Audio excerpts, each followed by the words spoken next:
వేటన్ news కి స్వాగతం. బులెటిన్ల ముందుగా హెడ్లైన్స్ చూద్దాం. పెంచుతున్న ఛార్జీలకు నిరసనగా వైఎస్ జగన్ నాయకత్వంలో ప్రజలతో కలిసి మేము రోడ్డు మీదకు వస్తాం. రాష్ట్రానికి 2720 కోట్లు ఆదా, అది తప్ప జగన్ రెడ్డి? కొమ్మారెడ్డి పట్టాభిరామ్ మీడియా సమావేశం. బీజేపీ శాసనసభాపక్ష నాయకుడు శ్రీ అల్లేటి మహేశ్వర్ రెడ్డి మీడియాతో మాట్లాడారు.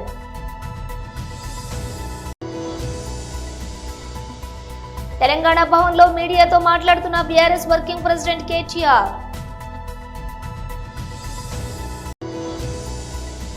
బీజేపీ పార్టీ కార్యాలయం నాంపల్లిలో ప్రెస్ అండ్ మీడియాను ఉద్దేశించి ఈటెల రాజేందర్. ఇక డీటెయిల్స్ చూస్తే ఇష్టారీతిగా కరెంటు బిల్లులు పెంచుతామంటే కుదరదు. పెంచుతున్న ఛార్జీలకు నిరసనగా వైఎస్ జగన్మోహన్ రెడ్డి నాయకత్వంలో ప్రజలతో కలిసి మేము రోడ్డు మీదకి వస్తాం. ఒక పక్కనేమో ప్రజలు కరెంటు బిల్లు వాత మోయిస్తూ ఉన్నాడు, ఇంకో పక్కనేమో విశాఖపట్నంలో భూములు అమ్మేస్తూ ఉన్నాడు. రూపాయికి భూమి దొరకడం ఏంటండి? 3000 కోట్ల రూపాయలు విలువ చేసే భూమిని ఇంత అన్యాక్రాంతం చేసే కార్యక్రమం చేయడం ఏంటి? ఒక పక్కనేమో సింహాచలంలో ఇంత ప్రభుత్వ నిర్లక్ష్యంతో గోడకి పునాదులు కూడా తీయకుండా, కాలమ్స్ కూడా వేయకుండా 10 అడుగులు ఎత్తున్న గోడని నిర్మాణం చేస్తారా? ఒక పక్కనేమో అమాయకులు ప్రజల్ని బలి చేస్తూ ఉన్నారు. ఇంకో పక్కన అక్కడే ఇదే తిరుమల తిరుపతి దేవస్థానంలో అక్కడ తీసుకుని వచ్చి ఆవులు చనిపోతూ ఉన్నాయి. ప్రభుత్వ వైఫల్యం. ఇంకో పక్కనేమో వైకుంఠ ఏకాదశి రోజున పార్కులేసి తాళాలేసి కిక్కిరిసి తొక్కిసలాడకు కారణమైంది. ఇది ప్రభుత్వ వైఫల్యం. ఇక్కడ రాజమండ్రి పుష్కరాల్లో 28 మందిని తొక్కిసలాటలో చంపేశారు. అసలు ఎన్ని తప్పులు చేస్తున్నారండి, తప్పుల మీద తప్పులు. మళ్ళీ ఓ పక్కనేమో కొంతమంది అధికారులను సస్పెండ్ చేసేసి ఈ అధికారుల వల్ల ఈ అన్ని ఘటనలు జరిగినాయి అని చెప్పేసి చెప్పడం. అసలు సింహాచలం ఘటన ఏంటండి? చందనోత్సవంకి తెలీదా? ఈ చంద్రబాబు నాయుడు గారికి తెలీదా? ఈ ప్రభుత్వానికి తెలీదా? ఇన్ని లక్షల మంది ప్రజలు వస్తారనని అప్పటికప్పుడు వారం 10 రోజుల ముందు ఒక పేకమేడ లాంటి గోడ కట్టడం, అది అంట ఇళ్ళ ఊగుతుందంట. అసలు ఇంత దారుణమా? ఒక పక్కనేమో ఇంత దారుణంగా ప్రజల్ని చంపేస్తూ ఉన్నారు, ఇంకో పక్కనేమో కరెంటు బిల్లులు మోత మోయిస్తూ ఉన్నారు. ఇంత ఓపెన్గా నిస్సిగ్గుగా ప్రైవేట్ కంపెనీలకి 1000 కోట్ల రూపాయలు దోచిపెడతా ఉన్నారు. ఇంత అన్యాయం చేస్తూ ఉన్నారు. అసలు దీనికి ఎవరు సమాధానం చెప్పాలా అని అడుగుతా ఉన్నా. ఇప్పుడు మేము ఖచ్చితంగా జగన్మోహన్ రెడ్డి గారు అందరికీ కూడా వైఎస్ఆర్సీపీ శ్రేణులు అందరికీ కూడా పిలుపునిస్తారు. మేమందరం కూడా రోడ్లపైకి వస్తాం, ప్రజలను వెంట పెట్టుకుని రోడ్లపైకి వస్తాం. మీరు కరెంటు బిల్లులు ఇష్టం వచ్చినట్టు పెంచడానికి కుదరదు. మీరు ఇదే చంద్రబాబు నాయుడు గారు ఎలక్షన్స్లో ఏం చెప్పారనండి? మేము కరెంటు బిల్లులు తగ్గిస్తాం, నాణ్యమైన విద్యుత్ ఇస్తాం. జగన్మోహన్ రెడ్డి గారు ఇష్టం వచ్చినట్టు కరెంటు బిల్లులు పెంచుతూ ఉన్నాడు. మేము నాణ్యమైన విద్యుత్ ఇస్తామని చెప్పిన వ్యక్తి చంద్రబాబు నాయుడు కాదా అని అడుగుతా ఉన్నా. ఇప్పుడు ఇక్కడ అధికారులను సస్పెండ్ చేశాడు, అక్కడ తెలుగుదేశం పార్టీకి సంబంధించిన అక్కడ చైర్మన్ ఉన్నారు, లేకపోతే ఈవో ఉన్నారు. అక్కడ ఎందుకు సస్పెండ్ చేయలేదండి? ఇక్కడ సస్పెండ్ చేశారు కదా, ఇక్కడ 7 చనిపోయారు, అక్కడ కూడా 7 చనిపోయారు. మరేమో ఇక్కడ సింహాచలంలోనేమో అధికారులను సస్పెండ్ చేశారు, తిరుపతిలో ఎందుకు చేయలేదండి? అంటే మన సామాజిక వర్గం సంబంధించిన వాళ్ళనా? నేను ఒక్కటి చెప్తున్నానండి, ఇవాళ క్లియర్ కట్గా చంద్రబాబు నాయుడు గారు దైవ అపచారం చేశాడు. అక్కడ తిరుమల తిరుపతి దేవస్థానంలో ప్రసాదాలకు వాడే నెయ్యని జంతువుల కొవ్వు కిందన ఆయన అభివర్ణించి మొత్తము హిందూ సమాజం మొత్తం మనోభావాలు దెబ్బతినే విధంగా ఆయన మాట్లాడారు. దానికి సంబంధించి పురోగతి ఏదండి? రాష్ట్రానికి 2720 కోట్లు ఆదా, అది తప్ప జగన్ రెడ్డి? కొమ్మారెడ్డి పట్టాభిరామ్ మీడియా సమావేశం. జగన్మోహన్ రెడ్డి అతని fake party YSR Congress party, వీళ్ళ పరిస్థితి ఏంటో గత కొద్ది రోజులుగా మనం చూస్తున్నాం. రకరకాల కుంభకోణాల్లో పేకల్లోతు కూరుకుపోయి బయటకు వచ్చే దారి కూడా లేక గిలగిలా కొట్టుకుంటూ ఉన్నారు. కుడితిలో పడినటువంటి ఎలకల్లాగా కొట్టుకుంటూ ఉన్నారు. అది లిక్కర్ స్కామ్ కానివ్వండి, ఇంకా మిగతా అనేక రకాలైనటువంటి కుంభకోణాల్లో దర్యాప్తు సంస్థలు చేస్తున్నటువంటి దర్యాప్తుకు ఉక్కిరిబిక్కిరి అవుతూ ఉన్నారు. ఇటువంటి పరిస్థితుల్లో ఏదో ఒక రకంగా వాళ్ళు ఎప్పుడూ చేసేటటువంటి పనే అకారణంగా బురద జల్లటం, ఆధారాలు లేనటువంటి ఆరోపణలు చేయటం, చేతిలో అవినీతి బురద మీడియా ఉంది కాబట్టి, ఒక అవినీతి పత్రిక ఉంది కాబట్టి ఇష్టానుసారం తప్పుడు రాతలు రాసి ప్రజల దృష్టిని మరల్చడం కోసం వాళ్ళు చేసేటటువంటి ప్రయత్నాలు. ఇవాళ ఆ విధంగానే ఒక లిక్కర్ కుంభకోణం నుంచి కానివ్వండి, ఇతర అనేక రకాలైనటువంటి వాళ్ళ అవినీతి దందాలన్నీ కూడా బయటకు వస్తున్నటువంటి సందర్భంలో మళ్ళీ ఒక డైవర్షన్ టాక్టిక్, ప్రజల దృష్టిని మరల్చడానికి యాక్సిస్ రెన్యూబుల్ ఎనర్జీకి సంబంధించి ఏదైతే మరి ఆంధ్రప్రదేశ్ ఎలక్ట్రిసిటీ రెగ్యులేటరీ కమిషన్ వారి ఆదేశానుసారం మరి ప్రభుత్వం వారి దగ్గర నుంచి విద్యుత్ కొనుగోలుకు సంబంధించి ఒక ఒప్పందంకి సంబంధించి ముందడుగు వేస్తూ ఉందో దాని మీద పెద్ద ఎత్తున విష ప్రచారం చేస్తూ ఉన్నారు.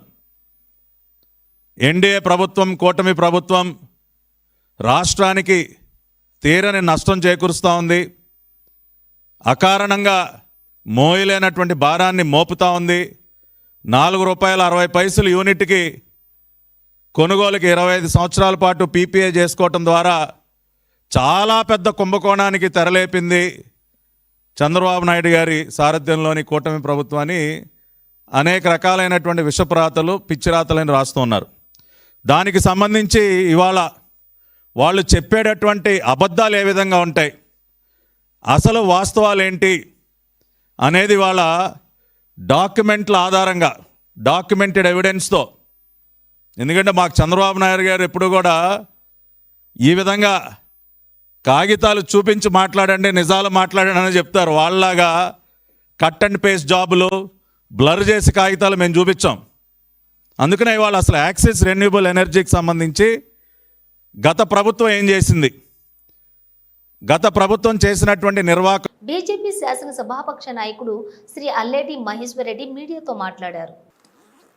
ఉద్యోగుల మీదకి, రిటైర్డ్ ఉద్యోగుల మీదకి ప్రజల్ని ఉసగొల్పుతున్నటువంటి పరిస్థితి చూస్తుంటే ముఖ్యమంత్రి గారు దీని వెనుక ఒక పెద్ద స్కెచ్ చేసినట్టుగా, ఒక పకడ్బందీ ప్లాన్ తోటి ఒకవైపు ఉద్యోగస్తుని బ్లాక్మెయిల్ చేస్తూ భయపెడుతూ, మరోవైపు ప్రజల్ని ఆర్థిక ఇబ్బందులు ఉన్నాయని చెప్పేసి ప్రిపేర్ చేస్తూ ఇచ్చిన హామీలు ఎగవేసేటందుకు, సంక్షేమ కార్యక్రమాలు ఎత్తేసేటందుకు పెద్ద ఆలోచన చేస్తున్నట్టుగా స్పష్టమవుతున్నది.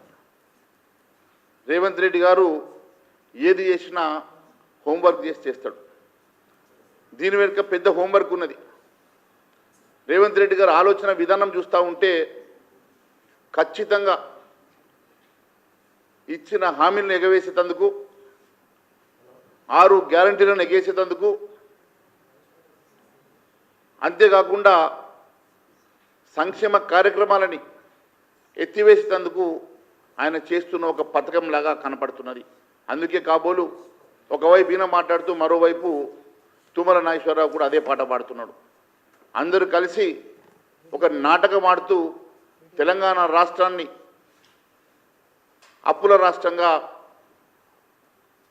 మరి ఇలాంటి సంక్షేమ కార్యక్రమం ఇవ్వలేని పరిస్థితి ఉన్నదన్నట్టుగా ప్రజల్ని ప్రిపేర్ చేసే వెనుక మతలబ్ ఏముండదని చెప్పి అడుగుతూ ఉన్నాను.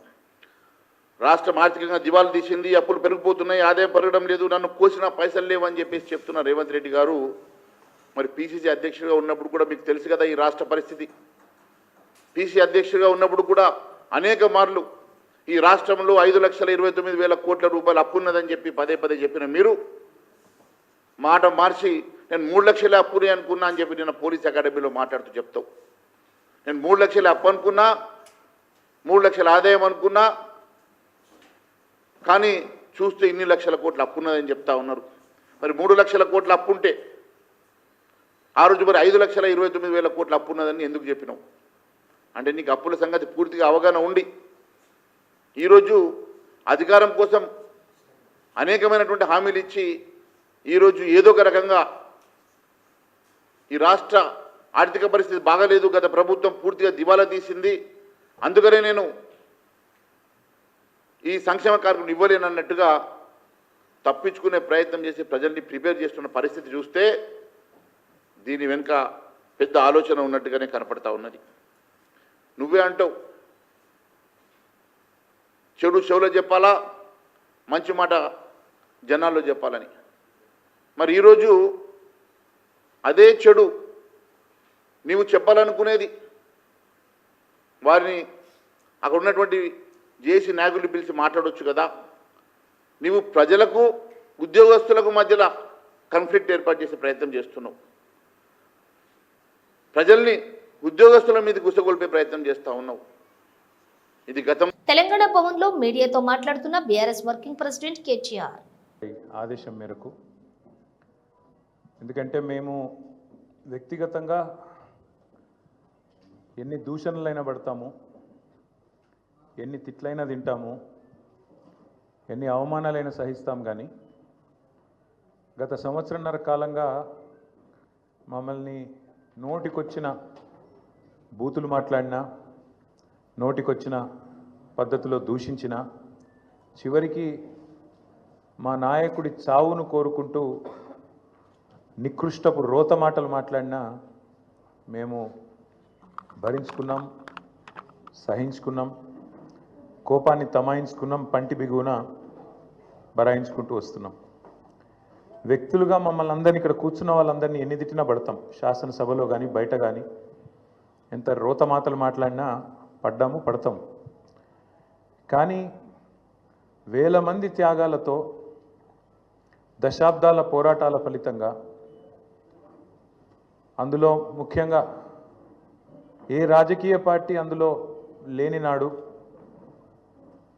ఆనాడు టీఎన్జిఓలు అమోస్ గారి నేతృత్వంలో, ఇంకా అంతకంటే ముందు బుద్ధిజీవుల నేతృత్వంలో రాజకీయ నాయకులు కనీసం ఆనాడు మేలుకోకముందే మేలుకొని విద్యార్థులు, ఉద్యోగ సంఘాల నాయకులు పోరాటానికి శ్రీకారం చుట్టి అల్టిమేట్గా కేసీఆర్ గారి నాయకత్వంలో అమరుల త్యాగాల ఫలితంగా ప్రజల ఆశీర్వాదంతో సాధించిన తెలంగాణ రాష్ట్రాన్ని అవమానించే విధంగా, ఈ రాష్ట్ర భవిష్యత్తుకు ఒక శాపం పెట్టే విధంగా నిన్న ముఖ్యమంత్రి రేవంత్ రెడ్డి మాట్లాడిన దారుణమైన మాటలు ఏవైతున్నాయో అని చూసిన తర్వాత ఆరోగ్యం బాగాలేకపోయినా, ఇంకోటి బాగాలేకపోయినా, ఏదేమైనా సరే ఖచ్చితంగా నువ్వు పోవాల్సిందే, మాట్లాడాల్సిందే. పార్టీ తరఫున పార్టీగా మనం చెప్పాలి మన వాదన, పార్టీగా మనం చెప్పాలి తెలంగాణ ప్రజలకు కొన్ని వాస్తవాలు అని మా అధ్యక్షులు తెలంగాణ తొలి ముఖ్యమంత్రి కేసీఆర్ గారి ఆదేశం మేరకు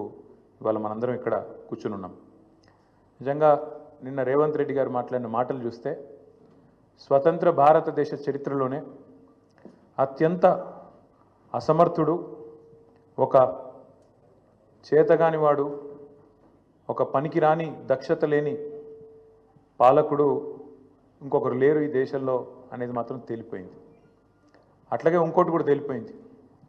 ఏవైతే వీళ్ళు ఒక 420 హామీలతో అభయ హస్తం అనే పేరు మీద ఇచ్చిన మేనిఫెస్టో, అందులో సబ్బండ వర్గాలకు కలిపి 420 హామీలు ఏవైతే ఇచ్చినరో, కాంగ్రెస్ మేనిఫెస్టో ఈ శతాబ్దపు అతిపెద్ద మోసం అనేది కూడా తేలిపోయింది. అట్లాగే కేసీఆర్ గారు చిలుకకు చెప్పినట్టు చెప్పిండ్రు తెలంగాణ సమాజానికి. ఢిల్లీ పార్టీలను నమ్మితే 60 ఏళ్ళు గోసపడ్డం, మళ్ళా మోసపోతే ఢిల్లీ పార్టీల చేతుల్లా మళ్ళా గోసపడతాం, మళ్ళీ ఆగమవుతాం అని చిలుకకు చెప్పినట్టు 100 సభలు మాట్లాడితే ప్రతి సభలో తెలంగాణ సమాజానికి ఒక అన్నగా, ఒక సోదరుడిగా, ఒక తండ్రిగా.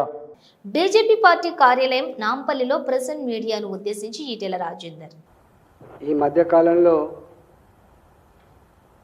రాష్ట్ర ముఖ్యమంత్రిగా రేవంత్ రెడ్డి గారు మాట్లాడుతున్న మాటలు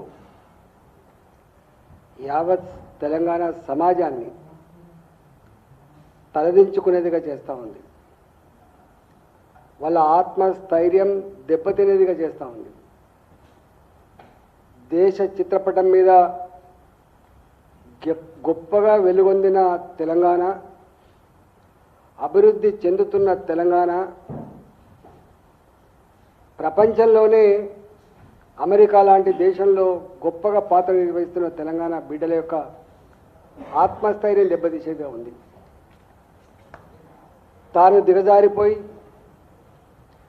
మొత్తం తెలంగాణ సమాజమే దిగజారిపోయిందని చెప్పే ఆత్మన్యూత భావంతో కూడిన మాటలు మాట్లాడుతున్నాడు. తెలంగాణ ఎన్నడూ కూడా పేదది కాదు.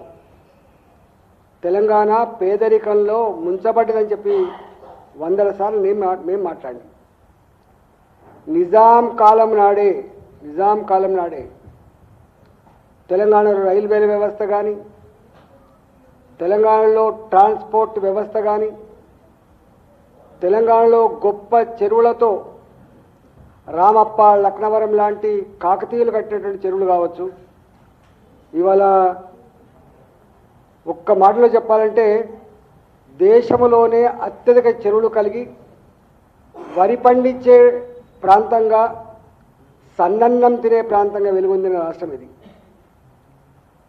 ఆనాడు పక్క రాష్ట్రం ఆంధ్రప్రదేశ్ రాష్ట్రం తమిళనాడు ప్రాంతంలో ఉంటే అక్కడ జొన్నన్నం తినేటువంటి సందర్భంలో మన రామప్ప కింద, మన లక్నవరం కింద వాళ్ళు వచ్చి ఇవాళ బియ్యం కోసం, సన్నన్నం కోసం ఎగబడ్డ చరిత్ర తెలంగాణది. ఉమ్మడి ఆంధ్రప్రదేశ్ రాష్ట్రంలో 69 ఉద్యమం వచ్చింది. నిధులు మావి, సొమ్ము మాది, సోకు మీద అవుతుందని చెప్పి, ఉద్యోగాలు మావి, మీరు అనుభవిస్తున్నారని చెప్పి 69 ఉద్యమం జరిగింది. ఆనాడు 6 పాయింట్ ఫార్ములా వచ్చింది, అదొక సబ్జెక్టు. తెలంగాణ ఉద్యమం కొనసాగుతున్నప్పుడు అనేక సందర్భాల్లో ఇవాళ తెలంగాణ స్వయంగా అభివృద్ధి చెందిన ప్రాంతం ఇది. వ్యవసాయ రంగంలో కావచ్చు. మలయాళ సినిమాలను ఫాలో అయ్యే వారికి జోజు జార్జ్ గురించి ప్రత్యేకంగా చెప్పవలసిన పని లేదు. తనకంటూ అక్కడ ఒక ఫాలోయింగ్ ఉంది. ఇంతవరకు నటుడిగా మాత్రమే వరుస సినిమాలు చేస్తూ వెళ్తున్న ఆయన పని సినిమాతో దర్శకుడిగా మారారు. ఈ సినిమాకు ఆయనే కథను సిద్ధం చేసుకోవడం మరో విశేషం. క్రితం ఏడాది విజయాన్ని సాధించినటువంటి సినిమాల జాబితాలో ఇది ఒకటి. జోజు జార్జ్ దర్శకత్వం వహించినటువంటి ఈ యాక్షన్ థ్రిల్లర్ మొదటి నుంచి చివరి వరకు కూడా ఉత్కంఠభరితంగా కొనసాగుతుంది. చాలా తక్కువ బడ్జెట్లో నిర్మించిన ఈ సినిమా 40 కోట్లకు పైగా వసూళ్లను రాబట్టింది. అలాంటి ఈ సినిమాకి సీక్వెల్ చేయనున్నట్లుగా జోజు జార్జ్ చెప్పారు. ఈ సీక్వెల్కి సంబంధించిన టైటిల్ పోస్టర్ను కూడా రిలీజ్ చేశారు. ఆల్రెడీ స్క్రిప్ట్ పనులు పూర్తయ్యాయని, డిసెంబర్ నుంచి రెగ్యులర్ షూటింగ్ మొదలవుతుందని చెప్పారు. పని పార్ట్ 1 సినిమా క్రితం ఏడాది అక్టోబర్ 24న విడుదలైంది. కథానాయకుడు ఒక గ్యాంగ్స్టర్. ఆయనకి ఎదురుపడటానికే ఆ ప్రాంతంలోని వాళ్ళు భయపడుతూ ఉంటారు. అలాంటిది 2 పోకిరీలు ఆయన భార్యపై అత్యాచారం చేస్తారు. ఆయన అనుచరులు సైతం భయపడేలా చేస్తారు. అప్పుడు ఆ గ్యాంగ్స్టర్ ఏం చేస్తాడు అనేది కథ. అయితే ఈ కథతో సంబంధం లేకుండా సీక్వెల్ నడుస్తుందట. ప్రకాశం జిల్లా కనిగిరి నియోజకవర్గం పామూరు పోలీస్ సర్కిల్ కార్యాలయం నందు సిఐ భీమా నాయక్ మీడియా సమావేశం ఏర్పాటు చేసి మీడియాతో మాట్లాడుతూ, పామూరు, వెళ్లగండ్ల, సిఎస్ పురం మండలాల్లోని సమాజంలో గౌరవం లేని వ్యక్తులు జులాయిగా తిరిగే వారికి ఊరు బయట మద్యం తాగి ట్రాఫిక్కి అంతరాయం కలిగించిన పబ్లిక్ని నో సీన్స్ చేసిన మద్యం తాగి వాహనాలు విచ్చలవిడిగా తోలి మరీ వాహనదారులకు ఇబ్బంది కలిగించినటువంటి వాళ్లపై చట్టపరంగా చర్యలు తీసుకుంటామని సిఐ భీమన్న నాయక్ తెలిపారు. అందరికీ నమస్కారం. ఈ మధ్యకాలంలో పామూరు, వెలిగళ్ళ, సిఎస్పురం ప్రాంతాల్లో కొద్దిమంది ఆకతాయిలు సమాజం పట్ల ఎటువంటి గౌరవం లేని వ్యక్తులు, చట్టాల పట్ల ఎటువంటి గౌరవం లేని వ్యక్తులు వాళ్ళ ఇష్టానుసారంగా ఎక్కడ పడితే అక్కడ తాగటం, ఊళ్ళలోకి వెళ్ళి న్యూసెన్స్ క్రియేట్ చేయడం, పబ్లిక్కి ట్రాంక్విలిటీని భంగం కలిగించడము, ఇవన్నీ చేయడం మేము గమనించడం జరిగింది. మేము గతంలో చేయడం జరిగింది. మళ్ళీ ఇంకొకసారి పామూరు సర్కిల్ పరిధిలో ఉండే పోలీసుల తరఫున మేము చెప్తున్నాము, ఇటువంటి వ్యక్తులు మీరు ఖచ్చితంగా చట్టానికి లోబడి ఉండాల్సిందే, సమాజం పట్ల గౌరవం ఉండాల్సిందే, సమాజంలో ఎటువంటి అసాంఘిక కార్యక్రమాలకు కానీ, శాంతి భద్రతలకు కానీ విఘాతం కలిగించకుండా ఉండాల్సిందే. దీనికి మీరు తప్పకుండా ఇవి కాకుండా మీ ఇష్టానుసారంగా చేస్తామంటే చట్టపరంగా ఖచ్చితంగా మూల్యం చెల్లించుకోవాల్సి వస్తుంది. మేము మళ్ళీ ఒకసారి చెప్తున్నాము, పామూరు పట్టణంలో అయితే కొద్దిమంది ఆకతాయిలు వాళ్ళ ఇష్టానుసారంగా వాళ్ళు ప్రవర్తించడము, టూ వీలర్స్ని వాళ్ళ సైలెన్స్ని మాడిఫై చేసుకోవడము, ఎక్కువ శబ్దంతో ఊర్లో తిరగటము, ఇవన్నీ మేము గమనిస్తున్నాము. దీనిపైన మా అధికారుల ఆదేశాల మేరకు మేము కొన్ని యాక్షన్ ప్లాన్ తయారు చేసుకోవడం జరిగింది. ఈ యాక్షన్ ప్లాన్లో భాగంగా వీళ్ళందరికీ కూడా సూటబుల్ కౌన్సిలింగ్ అనేది జరుగుతుంది. మీరు మీ ఇష్టానుసారంగా చేసి చట్టానికి గౌరవం ఇవ్వకుండా మీ ఇష్టానుసారంగా చేస్తామంటే ఎట్టి పరిస్థితుల్లో ఊరుకోవడానికి, ఖాళీగా ఉండటానికి, పట్టించుకోకుండా ఉండడానికి చట్టం సిద్ధంగా లేదు. ఆ చట్టాన్ని ఇంప్లిమెంట్ చేసే బాధ్యత పోలీసులపైన ఉంది కాబట్టి మేము కూడా చాలా దానిపైన యాక్షన్ తీసుకోవడానికి, సీరియస్ యాక్షన్ తీసుకోవడానికి వెనకాడబోమని చెప్పేసి మీ అందరికీ చెప్తున్నాము. ఇంకొకసారి అందరికీ హెచ్చరిస్తున్నాము, ఎటువంటి ఆకతాయిలు హెచ్చరిస్తున్నాము. మీరు ఎక్కడ పడితే అక్కడ తాగి ఎవరిని పడితే వాళ్ళని అల్లరి చేసి ఎట్లా పడితే అట్లాగా ప్రవర్తించి ప్రజాశాంతికి భంగం కలిగించే విధంగా ఉంటే మాత్రం తప్పకుండా దాని మీద మీరు బాధ్యత తీసుకొని బాధ్యత వహించి దానికి తగిన మూల్యం కూడా చెల్లించుకోవాల్సి వస్తుంది. మేము చాలా చోట్ల ఈ ప్రాంతంలో గమనించడం జరిగింది. ఈ ఆకతాయిలు వాళ్ళ తల్లిదండ్రులు కూడా మేము రిక్వెస్ట్ చేస్తున్నాము, రిక్వెస్ట్ కాదు హెచ్చరిస్తున్నాము. గతంలో ఆల్రెడీ రిక్వెస్ట్ చేయడం జరిగింది. మీరు మీ పిల్లల్ని సక్రమణ మార్గంలో పెట్టండి, లేదా మా దృష్టికి తీసుకురండి, మీ చేయి దాటుకొని మా దృష్టికి తీసుకురండి. వాళ్ళతో మేము పిలిపించి మా పందాలు మేము వాళ్ళ కౌన్సిలింగ్ చేస్తాము. కౌన్సిలింగ్ చేసి వాళ్ళ జీవితం పట్ల అవగాహన కలిగించే విధంగా, వాళ్ళ జీవితం ఏ విధంగా ఉండాలని అవగాహన కలిగించే విధంగా మేము బాధ్యత తీసుకుంటాము. తల్లిదండ్రులు ఇది గమనించండి. మీ చేత కాకపోతే, మీ చేయి దాటిపోతే, మీ వల్ల కాని పరిస్థితి మా దృష్టికి తీసుకురండి. మేము వాళ్ళతో మాట్లాడి వాళ్ళ సక్రమ మార్గంలో పెట్టడానికి ప్రయత్నం చేస్తాము. అది కాకపోతే చట్టమైన చర్యలు తీసుకొని ఏ విధంగా సక్రమ మార్గంలో రావాలో ఆ విధంగా తీసుకొస్తాము. మీరు తెలిసి తెలియని వయసులో, చిన్న వయసులో మీ జీవితాలు నాశనం చేసుకునే విధంగా మీరు ప్రవర్తించకండి. చాలా జీవితం ఉంది, మంచి జీవితం ఉంది. సమాజంలో అద్భుతమైన జీవించడానికి ఎన్నో అవకాశాలు ఉన్నాయి. ఈ అవకాశాలు వినియోగించుకోండి తప్ప ఇటువంటి అసాంఘిక కార్యక్రమాలు కానీ, చట్ట వ్యతిరేక కార్యక్రమాలు కానీ చేస్తే మాత్రం చట్టాన్ని పరిరక్షించే బాధ్యత గల మేము కానీ, ప్రజలు కానీ మిమ్మల్ని ఉపేక్షించరని చెప్తున్నాము. రౌడీ షీటర్లు, ట్రబుల్ మాంగర్స్, ఆకతాయిలు, ఊర్లలో తిరిగే ఆకతాయిలు ఎట్టి పరిస్థితుల్లో కూడా జాగ్రత్తగా ఉండాలి. ఇది గమనించాలి. ప్రతి ఒక్కళ్ళు మంచి సొసైటీని కోరుకోవాలని, సొసైటీలో అందరం ప్రశాంతంగా ఉండాలని కోరుకుంటూ థ్యాంక్ యూ.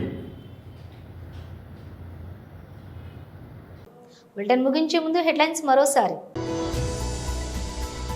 పెంచుతున్న ఛార్జీలకు నిరసనగా వైఎస్ జగన్ నాయకత్వంలో ప్రజలతో కలిసి మేము రోడ్డు మీదకు వస్తాం. రాష్ట్రానికి 2720 కోట్లు ఆదా, అది తప్ప జగన్ రెడ్డి? కొమ్మారెడ్డి పట్టాభిరామ్ మీడియా సమావేశం. బీజేపీ శాసనసభాపక్ష నాయకుడు శ్రీ అల్లేటి మహేశ్వర్ రెడ్డి మీడియాతో మాట్లాడారు.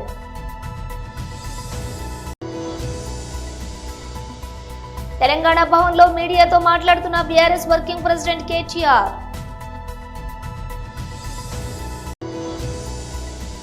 బీజేపీ పార్టీ కార్యాలయం నాంపల్లిలో ప్రెస్ అండ్ మీడియాను ఉద్దేశించి ఈటెల రాజేందర్. ఇవి బులెటిన్ విశేషాలు. మరో బులెటిన్తో మళ్ళీ కలుద్దాం.